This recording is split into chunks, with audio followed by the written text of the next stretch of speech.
Mais la perfection, comme tout ce qui brille dans leur monde, avait un prix. Et ce prix était sur le point d'être payé.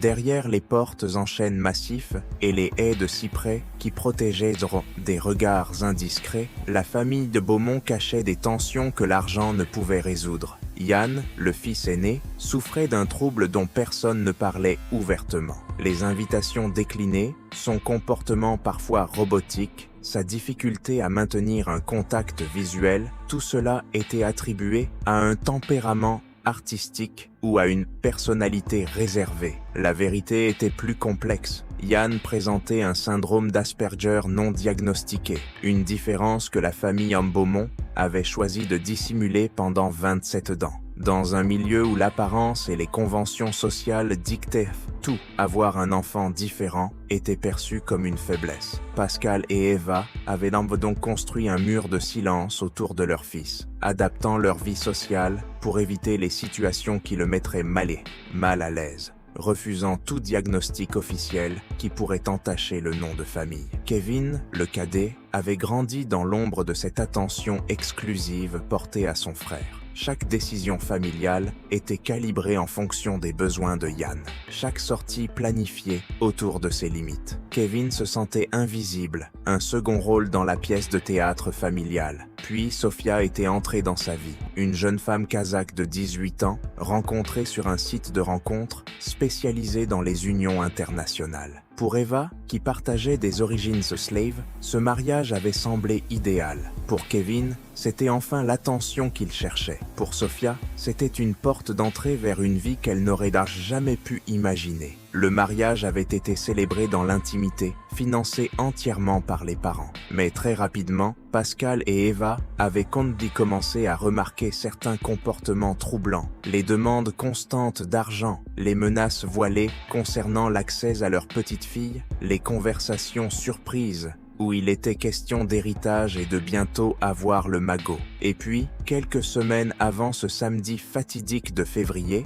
Pascal avait confié à un ami proche quelque chose qui l'angoissait profondément. Eva a peur. Elle dit qu'ils vont nous tuer. Mais dans leur monde, on ne porte pas plainte contre sa propre famille. On règle les choses discrètement. On préserve le nom. Le dernier week-end de janvier, Pascal et Eva avaient pris une décision radicale. Couper les vivres. Après des années à financer intégralement la vie de Kevin et Sofia, l'appartement, les courses, les vêtements, tout, ils avaient donc dit « Stop, tu es père de famille maintenant », avait déclaré Eva à son fils cadet. « Prends tes responsabilités. Nous ne pouvons pas vous avoir à charge toute votre vie. » Pour un couple habitué à résoudre tous les problèmes avec leur portefeuille, c'était une position difficile. Mais les comptes bancaires, aussi fournis soient-ils, ne sont pas infinis. Pascal entretenait déjà sa femme, ses 2 fils, sa belle-fille et maintenant une petite fille. Les tensions financières commençaient à peser. La réaction de Kevin et Sofia avait été violente. Plus d'argent signifiait plus de contact avec la petite fille. Plus de soutien signifiait plus d'invitations aux déjeuners dominicaux. C'était du chantage affectif pur. Et cela fonctionnait. Eva, terrorisée à l'idée de perdre le lien avec sa petite fille, avait supplié Pascal de revenir sur leur décision. Mais pour la première fois depuis des années, Pascal avait tenu bon. Le nom des Beaumont ne serait pas entaché par 2 profiteurs qui refusaient de travailler. C'est alors que Kevin avait eu une idée qui avait germé lentement, nourrie par les conversations nocturnes avec Sofia, par la frustration de voir tout cet argent lui échapper, par la certitude qu'il méritait cet héritage maintenant et non dans 30 ans. Le 20 février était l'anniversaire de Kevin, l'occasion parfaite pour une réconciliation familiale, un déjeuner ensemble, comme autrefois, une trêve, une chance de repartir sur de bonnes bases. Pascal et Eva avaient accepté, soulagés. Enfin, avait pensé Eva, on va retrouver notre famille. Ils ne savaient même pas qu'ils venaient d'accepter l'invitation à leur propre fin. Dans l'appartement que les parents Beaumont continuaient à payer malgré tout, Kevin et Sofia avaient préparé méticuleusement leur plan. Sur un papier froissé qu'ils gardaient dans la poche de Kevin, une liste détaillée. Pas n'importe quelle liste, un véritable mode opératoire. 3 pouf pouf, était-il écrit en haut. 3 vies à effacer, les parents et Yann. Tous les obstacles à l'héritage. Kevin avait récupéré le revolver de collection que son père gardait dans sa chambre lors d'une visite précédente. Un Colt ancien, parfaitement fonctionnel, que Pascal considérait davantage comme une pièce de musée que comme une arme. Il ne s'était jamais rendu compte de sa disparition. La liste continuait, avec une précision glaçante. L'acide chlorhydrique, l'alcool à brûler, le nécessaire pour mettre le feu à la propriété après. Faire passer ça pour un accident, toucher l'assurance incendie, hériter du domaine, des comptes bancaires, du portefeuille d'investissement. Pour des personnes n'ayant jamais travaillé, ayant toujours vécu au crochet d'autrui, c'était la solution évidente. Pourquoi attendre 30 ans quand on peut tout avoir maintenant? Sophia, avec son regard innocent et son accent charmant qui avait séduit Eva, était parfaitement au courant. Plus qu'au courant, elle encourageait.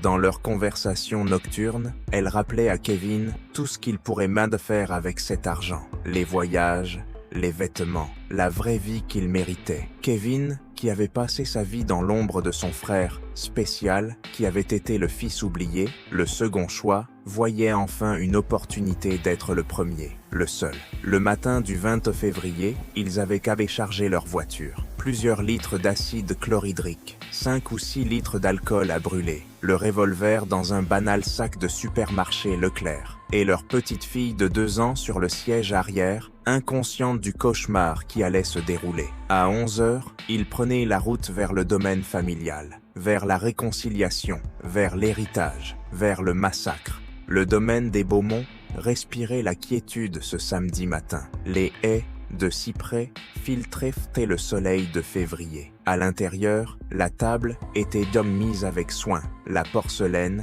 héritée de la grand-mère, l'argenterie qui servait lors des grandes occasions. Eva avait préparé le repas préféré de Kevin. C'était son anniversaire, après tout. Une nouvelle chance pour la famille de se retrouver, de réparer ce qui avait été brisé. Pascal, soulagé de voir la tension se dissiper, débouchait une bouteille de vin de leur cave. Rien d'exceptionnel, juste un bon Bordeaux pour célébrer. Yann était là, silencieux comme toujours, observant plus qu'il ne participait. Pour lui, ces réunions familiales étaient si épuisantes mais nécessaires. Il aimait ses parents d'un amour qu'il ne savait pas exprimer. Kevin et Sophia étaient arrivés avec de nombreux bagages, ce qui n'avait surpris personne. Ils amenaient toujours trop de choses pour leur fille. Les salutations avaient été chaleureuses, presque trop. Sophia embrassant Eva avec effusion. Kevin serrant la main de son père, peut-être un peu trop longtemps. La petite fille jouait dans le salon pendant que les adultes s'installaient dans la salle à manger. Le couvert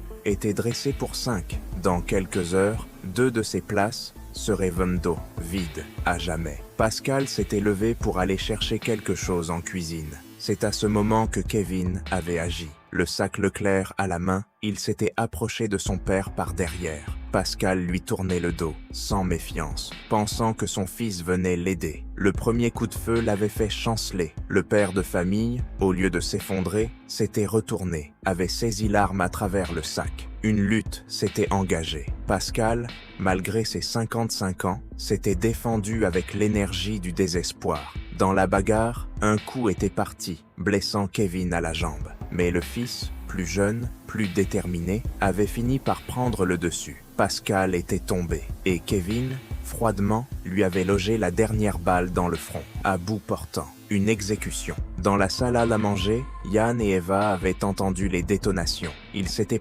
précipités. Eva en premier, Yann, juste derrière elle. La mère avait vu son mari au sol, son fils avec une arme à la main. Elle n'avait pas eu le temps de comprendre. Kevin avait tiré. La balle avait traversé sa poitrine, sectionnant une artère. Eva s'était effondrée, les mains en croix, le sang se répandant sur le sol de marbre importé de Carrara. Yann, pétrifié, avait vu une fleur de lumière au bout du canon. Son frère venait de tirer sur lui. Miraculeusement, il n'avait pas été touché. Kevin avait armé à nouveau, pointé le revolver. Clic. Plus de munitions. 5 balles. 3 pour Pascal, une pour Kevin lui-même dans la lutte, une pour Eva. Le revolver était vide. Dans cette maison conçue pour la beauté et l'harmonie, le silence était maintenant rempli d'horreur.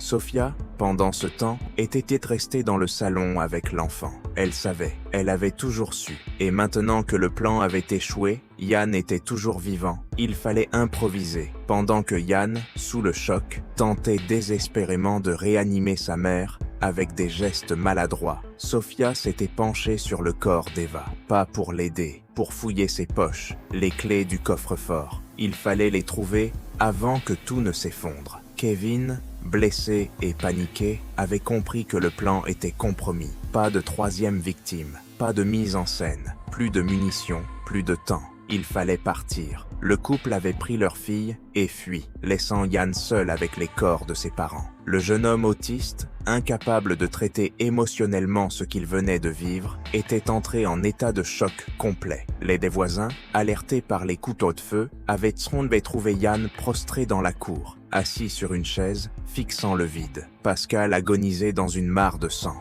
Eva était déjà partie. À la gendarmerie d'Asparan, à 8 km, Kevin et Sophia se présentèrent comme des victimes. « Mon père a tué ma mère. J'ai essayé de les séparer. L'arme est partie, accidentellement, » racontait Kevin, soutenu par sa femme qui l'aidait à marcher, à cause de sa jambe blessée. Les gendarmes, face à ce jeune homme en larmes, racontant un drame familial, avaient d'abord été compatissants. Mais très vite, l'histoire n'avait pas tenu. Sur la scène du crime, les experts découvraient une vérité bien différente. Pascal portait 3 impacts de balles, un dans le dos, un dans la nuque, un dans le front, à bout touchant. Ce n'était pas un accident, c'était une exécution. Eva, une seule balle, mais mortelle, en pleine poitrine. Pas de lutte, pas de défense. Elle avait été abattue alors qu'elle se précipitait vers son mari. Et Yann, témoin silencieux, était incapable de raconter quoi que ce soit de cohérent. Son syndrome d'Asperger,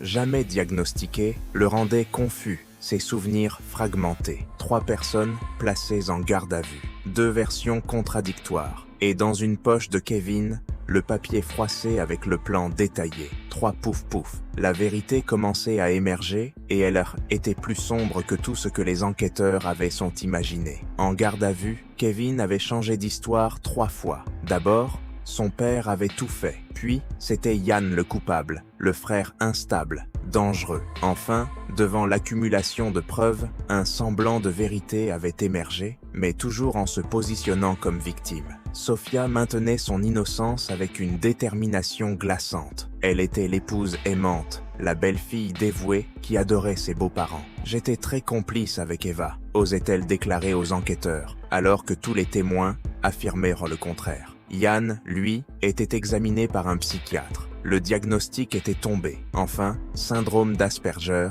sévère. Ce garçon n'avait jamais été diagnostiqué, jamais pris en charge, simplement dissimulé par une famille obsédée par les apparences. Et ce syndrome expliquait tout, son comportement étrange le jour du drame, son incapacité à raconter les événements de manière cohérente, mais surtout, un détail crucial que les enquêteurs avaient rapidement compris. Les personnes atteintes du syndrome d'Asperger sont incapables de mentir. Quand Yann disait « je ne sais pas ce qui s'est passé », c'était la vérité. Quand il accusait vaguement son frère sans pouvoir expliquer, c'était parce qu'il reconstituait des fragments de mémoire traumatiques. Mais il ne pouvait pas inventer, pas manipuler, pas mentir. Kevin, lui, mentait à chaque phrase, et les preuves s'accumulaient. Non. Les analyses de balistique confirmaient la séquence. Pascal abattu dans le dos, puis exécuté au sol. Eva tuée d'une seule balle, alors qu'elles accouraient. Yann épargné uniquement par manque de munitions. Les voisins témoignaient. C'était Yann qui avait tenté de réanimer sa mère. Yann qui était sous le choc. Yann qui n'avait jamais montré le moindre signe de violence dans sa vie. L'entourage racontait, Kevin et Sophia vivaient entièrement au crochet des parents. Les menaces, les demandes d'argent constantes, les conversations surprises sur l'héritage et surtout, cette liste. 3 pouf pouf. Le mode opératoire complet. L'acide chlorhydrique et l'alcool à brûler retrouvés dans leur voiture. L'intention de tout brûler pour toucher l'assurance. Le 1er avril 2016, Kevin était mis en examen pour double assassinat avec préméditation. Sophia pour complicité. Yann, miraculeusement rescapé et accusé à tort pendant des semaines, était enfin libéré. La famille Beaumont n'existait plus. Il ne restait qu'un jeune homme traumatisé, 2 assassins et une petite fille de 2 ans qui avait tout vu. Au fil des mois d'instruction, le portrait psychologique de Kevin avait révélé une vérité dérangeante. Ce n'était pas un acte de folie passagère, c'était le résultat d'années d'un sentiment d'être le fils oublié, combiné à une personnalité narcissique nourrie paradoxalement par l'argent familial. Kevin avait toujours reçu tout ce qu'il voulait, sauf l'attention. Yann monopolisait l'énergie émotionnelle des parents. Kevin recevait l'argent en compensation. Et quand cet argent avait des menacés de s'arrêter, il n'avait vu qu'une solution, prendre ce qui lui était dû. Sophia, loin de l'image de jeune épouse innocente qu'elle projetait, s'était révélée être le moteur de cette spirale. Les experts avaient bien retrouvé des messages échangés entre elle et Kevin. Des conversations où elle parlait ouvertement de quand ils seront morts et combien ça vaut. Pour cette jeune femme venue du Kazakhstan avec rien, la fortune des Beaumont représentait une tentation irrésistible. Et Kevin, désespéré d'être enfin vu, admiré, aimé par quelqu'un, aurait fait n'importe quoi pour elle. Le meurtre n'avait pas été commis par haine, il avait été commis par cupidité et entitlement, par la conviction que cet argent leur appartenait déjà, que ses parents n'étaient vomi que des obstacles temporaires. La famille avait passé des décennies à préserver son image, son nom, sa réputation. Tout cela s'effondrait maintenant en première page des journaux locaux. Le nom Beaumont, autrefois synonyme de respectabilité, était de maintenant associé à un parricide sordide. Josette, la mère de Pascal, la grand-mère de Kevin et Yann, avait perdu son fils unique. Un petit-fils qui tue ses parents, répétait-elle, incrédule. Pourquoi nous? Pourquoi notre famille? Yann, libéré mais détruit, tentait de reconstruire sa vie. Il avait perdu ses 2 parents et son frère en une seule journée. « J'ai perdu 3 personnes », confiait-il à sa grand-mère. « Mon père, ma mère et mon frère. » Le plus tragique était peut-être cela, si les parents Beaumont avaient accepté le diagnostic d'autisme de Yann, s'ils avaient cherché de l'aide au lieu de cacher cette différence par honte sociale, aurait-il pu voir venir le danger chez leur autre fils? Aurait-il remarqué les signes de sa psychopathie naissante au lieu de tous leurs efforts sur Yann? La perfection qu'ils avaient cherché à maintenir avait créé les conditions de leur propre destruction. Le procès devait se d'ouvrir en décembre 2018, presque 3 ans après les faits. Mais la justice, même en France, avance lentement. Et les accusés avaient tous les moyens de retarder. Les avocats de la défense avaient déposé d'innombrables recours, demandes d'expertise, contestation de procédure. Pendant ce temps, Kevin et Sophia restaient en détention préventive, mais avec tous les privilèges que leur statut social pouvait encore leur offrir. Yann, lui, vivait avec sa grand-mère Josette, essayant de trouver un sens à sa vie fracturée. Il n'avait même pas pu assister aux funérailles de ses parents, car à ce moment-là, il était encore en garde à vue, accusé de leur meurtre. La communauté locale était divisée. Certains ne pouvaient y croire qu'un garçon de bonne famille puisse commettre un tel acte. D'autres murmuraient qu'ils avaient donc toujours su que quelque chose n'allait pas chez Kevin. Le domaine des Beaumont, scène du crime, était resté fermé, en attente des procédures judiciaires. Les haies n'étaient plus taillées, les volets restèrent clos. Le symbole même de la réussite familiale était devenu un tombeau. Quand le procès s'était finalement ouvert, Kevin avait fait une déclaration qui avait choqué même son propre avocat. Pour la première fois, il avait admis avoir tué ses parents, mais il avait immédiatement accusé Sophia d'avoir été le cerveau du plan. Sophia avait maintenu son innocence jusqu'au bout, jouant la carte de la jeune épouse manipulée, de la mère de famille qui n'aurait jamais pu imaginer que son mari planifiait un tel acte. Mais les preuves étaient accablantes. Les messages, sa présence lors de l'achat des produits chimiques, sa tentative de fouiller le corps d'Eva pour trouver les clés du coffre, son calme glaçant pendant toute l'affaire. Le verdict, quand il était finalement tombé, n'avait surpris personne. Kevin était reconnu coupable de double assassinat avec préméditation, réclusion criminelle à perpétuité. Sophia, complice, écopait de 20 ans. Dans la salle d'audience, Josette avait pleuré. Pas de soulagement, pas de justice accomplie, juste le poids écrasant d'avoir perdu son fils et de voir son petit-fils condamné à passer le reste de sa vie en prison. Yann, à côté d'elle, était resté immobile. Son syndrome ne lui permettait pas d'exprimer ce qu'il ressentait. Mais ses yeux, pour ceux qui savaient regarder, disaient pas tout. L'affaire Beaumont révèle une vérité que nous préférons souvent ignorer. L'argent ne protège de rien, ni de la tragédie, ni de la folie, ni des secrets qui finissent toujours par émerger. Cette famille avait tout ce que la société valorise, une belle propriété, un patrimoine confortable, une réputation établie. Mais derrière les portes en chêne massif et les haies de cyprès, des fissures s'étaient formées, des fissures qui pendant des années avaient été masquées, ignorées, niées. Le refus de diagnostiquer Yann par peur du qu'en dira-t-on, l'aveuglement face aux manipulations de Sophia, l'incapacité à voir que Kevin, malgré tous les avantages qu'on lui donnait, développait un ressentiment mortel. Pascal et Eva Beaumont avaient voulu préserver l'image parfaite de leur famille. Cette obsession pour les apparences a peut-être coûté leur vie. Aujourd'hui, Yann tente de se reconstruire. Il suit enfin une thérapie adaptée à son syndrome d'Asperger.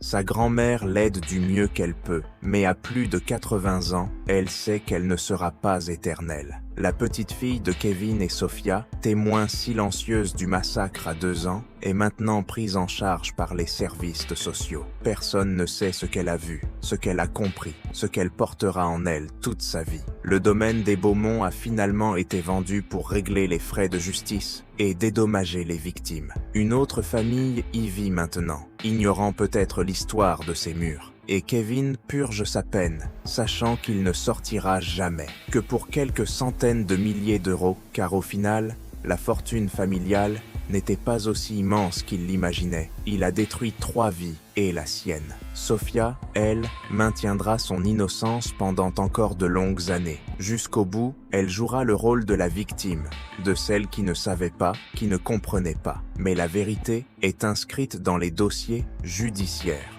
dans les témoignages, dans le papier froissé avec 3 pouf pouf écrits de la main de Kevin. L'affaire Beaumont nous rappelle que derrière chaque façade parfaite peuvent se cacher les secrets les plus sombres, que la fortune ne garantit ni le bonheur, ni la sécurité, ni même la dignité, et que parfois, les pires monstres ne se cachent tant pas dans les ruelles sombres, mais derrière les grilles en fer forgé des plus belles propriétés.